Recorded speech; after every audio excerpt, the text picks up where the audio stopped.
So hello guys, welcome to my channel. So today I'm going to talking about the mistakes जो आपकी boards बर्बाद कर सकती है और शायद आपकी एक साल की मेहनत भी बर्बाद कर सकती है अगर आप उस पर एक्शन नहीं लिए तो. So let's begin without any delay. So मैं 5 मिस्टेक्स आपके साथ शेयर करूँगा जो कि बेहद इम्पोर्टेंट है आपके लिए. एंड आप ये नहीं कर रहे हैं तो अच्छा है, और आप ये कर रहे हैं तो जल्दी आप इस पे एक्शन लेके आप इसे सुधार सकते हैं. तो चलिए शुरू करते हैं. So let's begin with the first mistakes which most of the students make, that is not starting early. So बहुत बच्चे ये मिस्टेक करते हैं जो स्टार्ट नहीं करते हैं पहले. वे सोचते हैं कि अभी एग्ज़ाम ख़त्म हुआ है और चलो इसको बाद में देखते हैं, और उन्हें रियलाइज़ भी नहीं होता है कि वे हाफ ईयरली मिड टर्म में पहुंच गए हैं. सो आप लोग ये मिस्टेक नहीं करिएगा तो so that you can score more. और बहुत बच्चे तो प्रोक्रास्टिनेट करते हैं तो कि कल करेंगे और एग्ज़ाम आ जाता है कल के बाद. सो मूवी रॉकी मूवी में आप लोग देखा होगा जो कोट कहता है रॉकी का दोस्त, देयर इज़ नो टुमारो. तो बात सही है बिल्कुल, ही there is no tomorrow. So start early as possible and do your best so that you score more and ahead in your school exams. The second mistake is which most of the students do is neglecting language subjects like English and Hindi. और बच्चे बहुत ignore करते हैं English की. एक रात पहले exam के पढ़ के चले जाएंगे और हो जाएगा मार्क्स.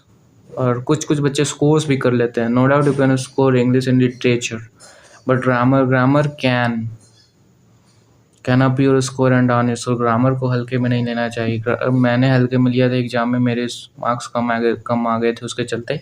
और थैंक्स गॉड कि वो प्री बोर्ड में हो गया था. मेरे को रियलाइज़ कि ग्रामर को निगलेक्ट नहीं करना चाहिए. That's why I have study grammar in finals. And तब भी ग्रामर में बहुत लॉजिक था, उसके चलते मेरे मार्क्स कम आ गए थे. सो सबका वेटेज सेम है, सबका इम्पोर्टेंस सेम है. So give equal importance to each subjects. And English रोज़ 1 घंटे रात को भी पढ़ के चलेगा तो इंग्लिश, लेकिन इग्नोर मत करना कि एग्ज़ाम के एक रात पहले चले जाएंगे पढ़ के और हम लोग स्कोर कर देंगे. सो ये पॉसिबल नहीं, क्योंकि ग्रामर बहुत टफ आता है.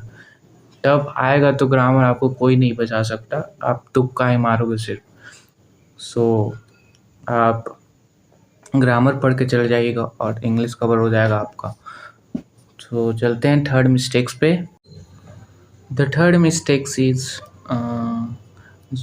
जो सब बच्चे करते हैं, इग्नोरिंग एनसीईआरटी एग्जाम्पलर क्वेश्चन, क्योंकि वो थोड़े से टफ और लेंदी और ट्रिकी होते हैं और उसको इग्नोर करते हैं. और उन बच्चों से मैं रिक्वेस्ट करना चाहूँगा जो स्टैंडर्ड मैथमेटिक्स लिए हैं उन्हें ये ज़रूर सॉल्व करना चाहिए, क्योंकि एनसीईआरटी एग्जाम्पलर आपने नहीं किया हो तो आप पूरा डेप्थ में प्रैक्टिस नहीं हुई है आपकी. इसलिए एनसीईआरटी एग्जाम्पलर प्रैक्टिस करके जाइएगा तो आप डेप्थ में थोड़ा सा आपका डेप्थ में क्वेश्चन पूछे जाते हैं स्टैंडर्ड मैथमेटिक्स में. So you can score higher in standard mathematics. And ऐसे भी साइंस का भी एमसीक्यू है जो बहुत बच्चे सॉल्व नहीं करते हैं. मैं अपने स्कूल का एक कहानी सुनाता हूँ. मैं प्री बोर्ड दे रहा था और उसमें सारे मैथ के क्वेश्चन एनसीईआरटी एग्जाम्पलर से ही सेम टू सेम डाल दिए गए थे, और हम लोग को पता भी नहीं था कि ये हम लोग सोचे थे कि बहुत टफ क्वेश्चन है. घर जाके इसका मैंने एनालिसिस किया तो सारे same to same NCERT exemplar question डाले गए थे प्री बोर्ड में. So never make these mistakes to ignore NCERT exemplar question. आप एग्ज़ाम में भी क्वेश्चन हो सकते हैं एनसीईआरटी एग्जाम्पलर से. एंड आपको टफ भी लग सकता है ये. सो आप प्रैक्टिस करके जाइएगा तो आपको टफ नहीं लगेगा. सो आप प्रैक्टिस करिएगा और बहुत ही हेल्प करेगा एनसीईआरटी एग्जाम्पलर. आप बाद में रियलाइज़ करेंगे कि हाँ ये हेल्प किया. मुझे भी रियलाइज़ हुआ कि ये इतने सारे क्वेश्चन आएंगे कि नहीं आएंगे.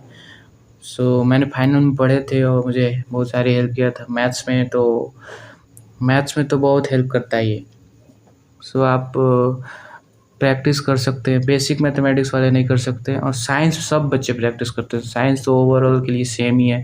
साइंस बनाना चाहिए एनसीईआरटी एग्जाम्पलर से, सो आपको टेस्ट में प्रैक्टिस हो सके और आप स्कोर अच्छे मार्क्स कर सके।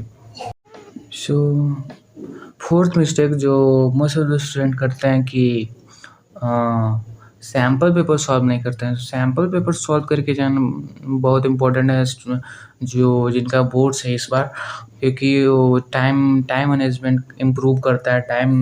टाइम मैनेजमेंट आपको ताकि आप टाइम बचा सके और अपने आंसर को क्रॉस चेक भी कर सकते एक बार। जैसे सब्जेक्ट्स लाइक इंग्लिश है, एसएसटी थोड़े से लेंदी होते हैं तो उसमें टाइम मैनेजमेंट का बहुत ख्याल रखना पड़ता है, तो so that you can write as much as you can.